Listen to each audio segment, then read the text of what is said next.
Éco-Sahel. 26 minutes d'économie africaine, économie du Sahel en particulier. Un rendez-vous hebdomadaire pour déchiffrer et analyser l'actualité économique africaine. Madame, monsieur, bonjour, content et ravi de vous retrouver aujourd'hui pour ce nouveau numéro de Éco-Sahel, l'émission qui décortique pour vous l'économie africaine sur la chaîne Ifriqiya FM. Nous parlerons souveraineté économique et monétaire au Sahel. Nous essaierons d'explorer la question cruciale de la nécessité pour les États du Sahel de quitter le franc CFA. Nous allons aussi examiner les implications, les défis et les opportunités pour cette région du Sahel. Et pour parler justement sur ce sujet, j'ai avec moi au bout du fil Mao Makalou, expert en économie, économiste et gestionnaire financier. Bien le bonjour à vous Mao Makalou. Bonjour, comment vous allez ? Très bien, merci aussi d'avoir accepté mon invitation. Alors déjà pour commencer, première question, quels sont les principaux enjeux entourant la question de la souveraineté économique au Sahel ? Et comme vous le savez, depuis 1962, 8 pays de l'Afrique de l'Ouest partagent une monnaie unique qui s'appelle le franc CFA. Mais écoutez, vous savez aussi qu'il y a une nouvelle alliance qui a été créée le 16 septembre 2023. Oui. Qui regroupe 3 pays, l'Alliance des États du Sahel, c'est-à-dire le Burkina Faso, le Mali et le Niger. Donc l'idée, c'est non seulement de créer une alliance politique et militaire, mais aussi cette alliance ambitionne d'être une organisation d'intégration économique et monétaire. Et comme vous le savez, la dernière étape de l'intégration économique et monétaire, c'est la création d'une monnaie commune ou d'une monnaie. Mais pourquoi cette question du franc CFA est-elle si cruciale et centrale dans les débats sur la souveraineté monétaire dans la région ? Écoutez, vous savez, le franc CFA est une monnaie unique et vous savez que l'Institut d'émission qui concerne le franc CFA, c'est la Banque centrale des États de l'Afrique de l'Ouest. Donc, c'est une banque centrale commune qui fabrique les billets de banque et les pièces de monnaie, mais il y a aussi un accord de coopération monétaire qui lie les 8 pays qui ont en partage le franc CFA avec la France. Oui. Et aussi, vous n'êtes pas sans savoir qu'il y a un accord de libre convertibilité du franc CFA en euros qui était garanti par la France jusqu'en 1998. Oui. Et maintenant, depuis novembre 1998, cet accord de convertibilité du franc CFA en euros est garanti par l'Union européenne. Donc ceux qui sont en train de militer pour la souveraineté économique souhaiteraient que ces liens avec la France soient rompus parce qu'ils pensent que le franc CFA, qui est évidemment a été créé officiellement en 1945, est une monnaie qui était bâtie sur les économies des colonies françaises et que c'est un relent de la colonisation, un héritage de la colonisation. Donc il faut s'en séparer. Alors, un héritage de la colonisation, mais comment la dépendance du franc CFA a-t-elle évolué depuis son introduction dans la région Mao Makalou ? Le franc CFA, vous savez, d'abord la France a fait des réformes économiques à l'indépendance en 1960, passer du franc ancien au franc nouveau, qu'on appelle le franc lourd aussi. Mais depuis 1962, le 12 mai 1962, il y a eu le traité de l'Union monétaire ouest-africaine, comme je vous l'ai dit, à l'origine avec 6 pays, y compris la Mauritanie, qui a quitté par la suite en 1973, et le Togo qui a rejoint en 1963, et le Mali qui a rejoint en 1984, la Guinée-Bissau aussi en 1997. Donc le franc CFA permet, comme je vous l'ai dit, l'avantage c'est la libre convertibilité des francs CFA en euros. Mais il y avait quand même aussi, dans la gouvernance, la France était associée au niveau du conseil d'administration, au niveau du conseil de politique monétaire.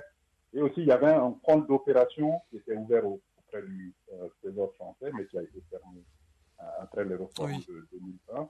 Donc, et les représentants français ont été en grande partie retirés, surtout au niveau du conseil d'administration. Mais certains pensent que ce n'est pas encore suffisant, qu'il faut rompre le lien. Surtout le fait que ce soit un taux de change fixe, c'est-à-dire qu'un franc, 1 euro équivaut à 655,957 franc CFA. Donc Oui. ce taux est fixe. Et ce taux a permis aux économies de l'Afrique de l'Ouest de se protéger pendant les chocs exogènes, non seulement lors de la Covid, mais aussi de la guerre en Ukraine avec la hausse du baril du pétrole. Mais par contre, certains pensent en même temps que cette monnaie, le franc CFA, est surévaluée et ne fait que favoriser les importations. Parce que on constate quand même, et c'est un constat réel, que les pays qui utilisent le franc CFA exportent surtout de la matière première brute pour importer des produits manufacturés. Et évidemment, c'est un argument de taille, mais sur lequel on peut aussi Mais aujourd'hui, Makalou, aujourd'hui, l'opinion publique, les habitants, la population du Sahel demandent fortement la sortie de leur pays de ce système du franc CFA. Il y a même eu une conférence publique. La souveraineté monétaire était au centre d'une conférence publique à Niamey cette semaine. Donc on voit que le débat public est là. Il y a une réelle volonté de sortir de cet écosystème, mais quelle alternative à la monnaie actuelle? Vous me dites que le franc CFA est dominant, oui, qu'il a des avantages certes et des inconvénients aussi. Il fait rappeler, il est souvent lié à la colonisation, mais quelle alternative à la monnaie actuelle sont envisageables pour les pays sahéliens? L'alternative, écoutez, pour les 8 pays, pour le moment, je vous l'ai dit, je pense que les 8 pays qui constituent l'Union monétaire ouest-africaine, mais qui en partagent le franc CFA, peuvent garantir la création d'une propre monnaie parce que ce sont les réserves de change officielles qui devraient pouvoir garantir 3 mois d'importation à tout moment. Et je pense que l'UEMOA, la Banque centrale des États de l'Ouest, peut satisfaire à cette demande qui équivaut aux normes internationales. Mais moi, ce que je pense aussi, c'est que le franc CFA peut aider parce que, vous savez, ça réduit dans l'intégration économique. Et vous savez, c'est la convergence monétaire qui est très importante. Et il ne peut pas y avoir de convergence de la monnaie sans la convergence des économies. Il y a des critères de convergence concernant l'inflation, le déficit budgétaire, le taux de la dette publique par rapport au PIB.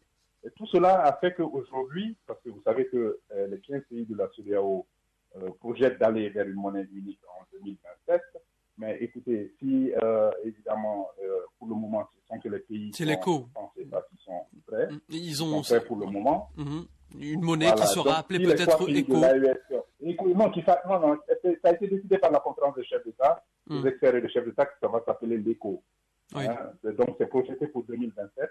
Malheureusement, je ne pense même pas qu'en 2027, on sera prêt pour lancer cette monnaie.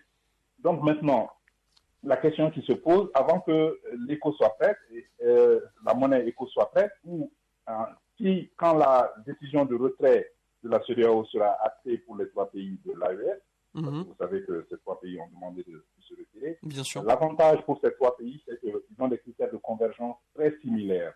Ce sont des économies extraverties, ce sont des économies similaires, qui ont les mêmes caractéristiques socio-économiques et les mêmes défis, qui peuvent créer leur monnaie et qui, quand même, disent de beaucoup de ressources naturelles.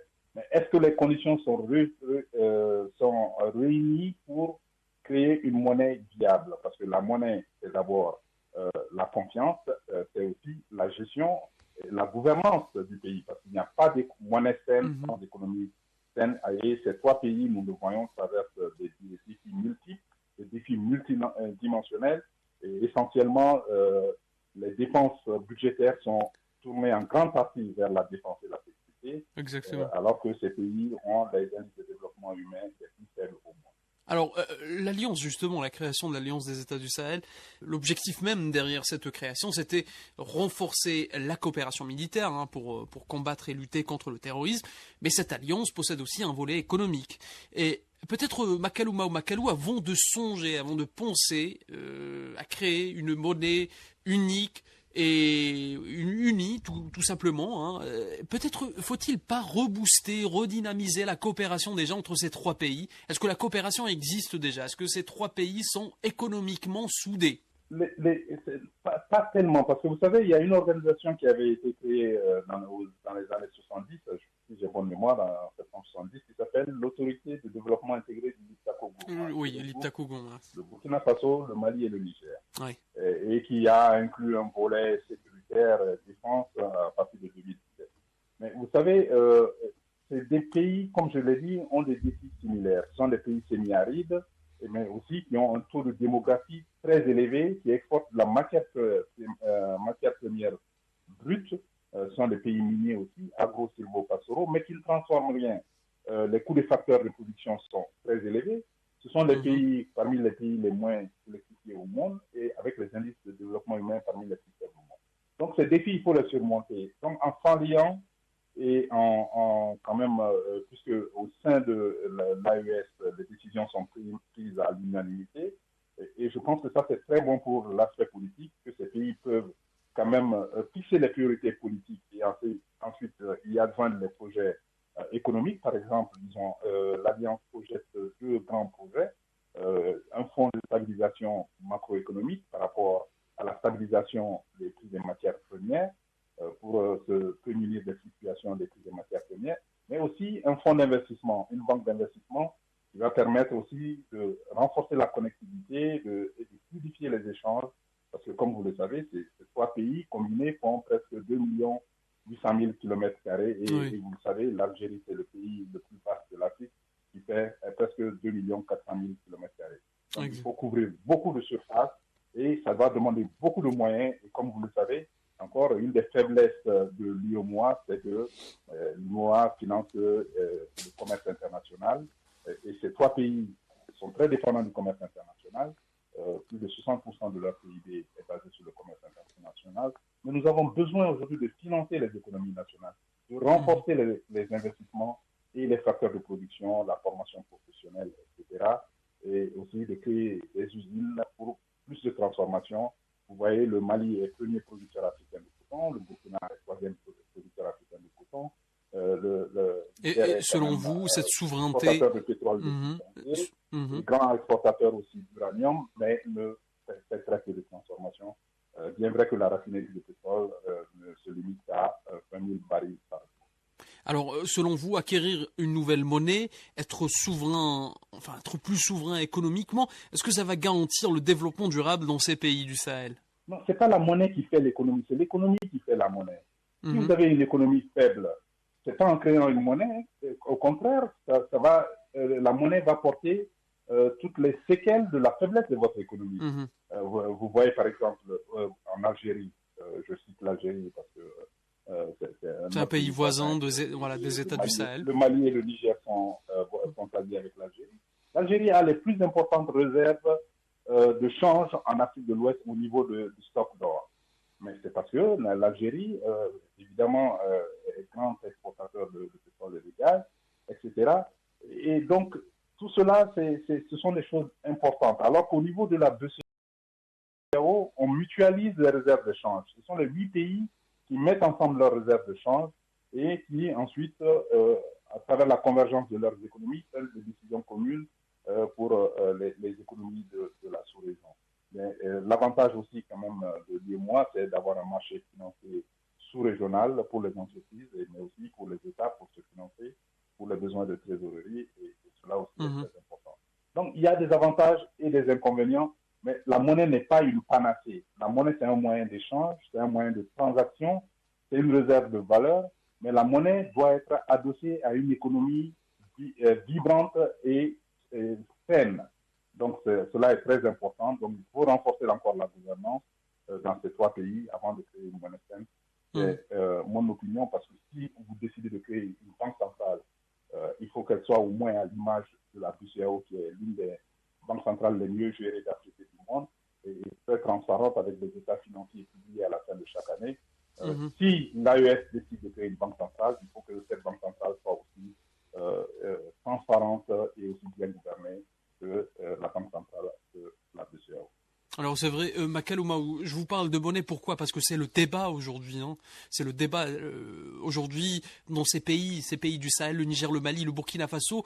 Le débat public, il est autour de cette monnaie. Ils veulent une monnaie plus indépendante. Mais vous avez raison, c'est vrai qu'il faut tout d'abord avoir une économie indépendante. Et je vous comprends là-dessus. Mais revenons au sujet de la monnaie, parce que ce qui pose problème, c'est maintenant ce franc CFA. Quels sont les facteurs politiques déjà qui influent le débat sur le débat autour de la sortie du franc CFA? Selon vous, qu'est-ce qui pousse ces pays-là à aujourd'hui réfléchir sérieusement à changer de monnaie? Mais vous savez, moi, je pense que le débat est mal posé parce qu'il ne s'agit pas seulement des pays du Sahel. C'est tous les pays africains qui veulent sortir du franc CFA parce que personne, vous savez, c'est un anachronisme aujourd'hui de savoir que un groupe de 14 pays africains, si vous ajoutez les Comores, sont liés à l'ancienne puissance coloniale par un lien ombilical. Ce genre de regroupement n'existe plus dans le monde aujourd'hui. Moi, je suis ouvert parce que, vous savez, les accords de défense, si on parle des pays du Sahel, c'est parce que ces pays du Sahel ont dénoncé les accords. Justement, voilà pourquoi on évoque aujourd'hui les pays du Sahel. Parce que ce sont les accords monétaires qui restent maintenant. Et que donc, la société civile et une partie de la population demandent que cela soit rompu. Moi, je veux bien qu'on rompe ces relations, mais quelle est l'alternative que nous avons? Est-ce que nous avons préparé le terrain ou est-ce qu'on doit se jeter à l'eau? Parce que nous, Maliens, personne ne va nous dire ce que c'est que la création d'une monnaie. Parce qu'on a refusé d'intégrer le franc CFA en 1962. Oui. Nous avons créé le franc malien. Mais on a été obligé en 1967, à cause des difficultés économiques et financières et monétaires, de revenir dans le franc CFA en signant un accord en 1967 avec la France.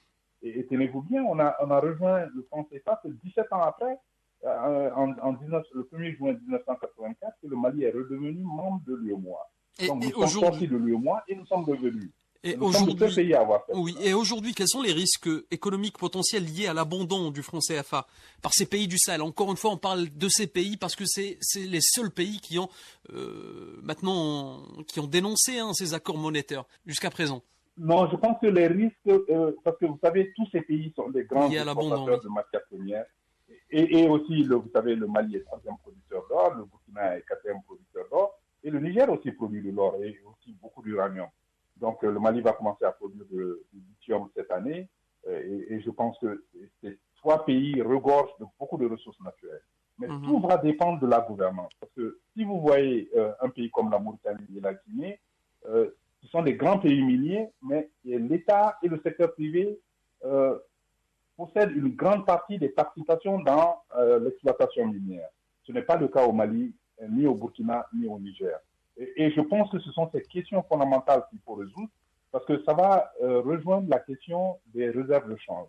Parce que plus le pays, par exemple chez vous, vous êtes carrément, c'est l'État qui gère l'industrie pétrolière et gazière, et c'est pour cela que vous avez les réserves de change que vous avez et qui vous donnent l'autonomie pour gérer votre monnaie, parce que vous avez les réserves de change qui sont auxquelles la monnaie est adoptée. Donc nous avons besoin de résoudre cette problématique comme l'Algérie l'a fait, comme la Guinée l'a fait, et comme le Burkina, et contre la Mauritanie l'a fait, d'adosser la monnaie aux ressources naturelles. Mais pour cela, il va falloir une plus grande participation des nationaux, de l'État, du secteur privé, dans l'exploitation minière, et comme ça va permettre de donner une plus grande marge de manœuvre pour la gestion de la monnaie et pour assurer la stabilité de la monnaie. C'est uniquement ça ma problématique. Sinon, je pense que créer une monnaie, il s'agit juste de dénoncer les accords de coopération et puis créer sa monnaie. Mais est-ce que cette monnaie sera viable? Ça, c'est un autre son de cloche. Alors peut-être ce changement monétaire, Makalou ou Makalou, et il sera peut-être, comment dirais-je, c'est la première marche à escalader pour un changement économique radical, carrément. Donc peut-être qu'on peut commencer avec une monnaie, ou bien non? Vous n'êtes pas d'accord avec moi? Non, moi, je dis que c'est possible. Oui. Et les experts, il y a un groupe d'experts, un comité d'experts qui est en train de plancher là-dessus pour voir la faisabilité de la création d'une monnaie. Oui. Mais vous savez déjà... Et c'est peut-être ce qui va ouvrir la porte à un changement radical, à une révolution peut-être économique dans ces pays. Absolument, absolument. Et c'est possible. Mais je dis seulement qu'il faut que la gouvernance suive. Et la bonne gouvernance, c'est un préalable. Parce que quel que soit ce que vous fassiez, si vous créez une monnaie et que la gouvernance du pays n'est pas bonne, évidemment, la monnaie va refléter cette gouvernance aussi. Parce que vous voyez toutes les difficultés socio-économiques auxquelles ces 3 pays font face. Aujourd'hui, le défi de l'accès à l'électricité, le défi de l'accès à la scolarité, le défi de l'accès aux soins de santé. Écoutez, ça fait beaucoup de défis en même temps. Donc, je pense qu'il faut prendre le temps de planifier et de voir un peu ce qui est faisable et ce qui n'est pas faisable, mais surtout d'établir ses priorités. Parce qu'on ne peut pas tout faire en même temps. Et là, ce n'est pas la monnaie qui va vous donner la souveraineté, c'est la bonne gestion de votre économie. Exactement. Et ensuite, la maîtrise de votre monnaie qui vont vous donner la souveraineté que vous désirez. Exactement. Et peut-être comment ces institutions régionales, la CEDEAO et internationales aussi, réagissent-elles à la perspective d'un changement monétaire au Sahel? Quelle est leur réaction? Mais écoutez, vous savez, c'est un changement de paradigme, mais je pense que c'est une bonne chose que ces trois pays se retrouvent pour parler d'une seule voix par rapport aux instances internationales, aux instances sous-régionales. Et vous voyez que déjà, dans un sujet que nous n'avons pas abordé, c'est la coopération sous-régionale en matière de lutte contre les groupes antiterroristes. Je crois que c'est en train de progresser, l'échange de renseignements, la coopération militaire, la coopération sécuritaire. C'est une bonne chose. Et je pense qu'au niveau de la monnaie encore, on pourrait faire la même chose. On pourrait faire la même chose établie sur des critères de convergence. Et je vous ai dit que les pays peuvent avoir la même monnaie si leur économie converge. Et l'économie de ces trois pays converge presque parfaitement. Mais maintenant, la question, c'est la gouvernance. Est-ce que la gouvernance sera au rendez-vous? C'est-à-dire comment on administre et gère un pays. Et est-ce qu'il y aura un état de droit? Est-ce que les investisseurs privés et les investisseurs internationaux seront rassurés pour venir travailler avec les privés et l'État, les trois États? Mais tout cela aussi, il faut travailler là-dessus. Et c'est pour cela que j'insiste beaucoup sur la gouvernance. Sinon, à mon avis, la création d'une monnaie, il n'y a pas d'obstacle majeur à cela, il n'y a pas d'handicap majeur, sauf que il faut quand même fixer ses priorités et il faut avoir les moyens de ses ambitions. Voilà, merci énormément Makalou pour ces réponses. Je rappelle que vous êtes expert en économie et gestionnaire aussi financier. Merci d'avoir accepté mon invitation, merci d'avoir répondu à mes questions. Chers auditeurs, c'est ainsi que s'achève ce numéro de Éco Sahel. Merci de l'avoir suivi aussi et je vous dis à la prochaine fois.